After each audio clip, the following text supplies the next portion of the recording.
Tita Maris! Hello!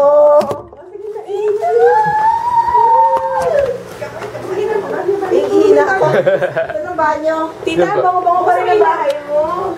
Dito, dito? Opo. Tita!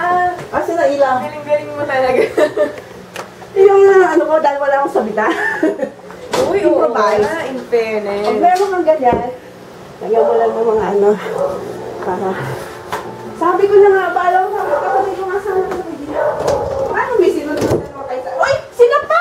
Oo, alam ko. Baka may lamok na papasok. Oh, bakit? Ah, may dala pala sa kapatid. Ang puso mo! Bumili ako ng buko eh. Para matikman niya, sabi ko kay mama ko masarap yan eh. Tita, maganda yung...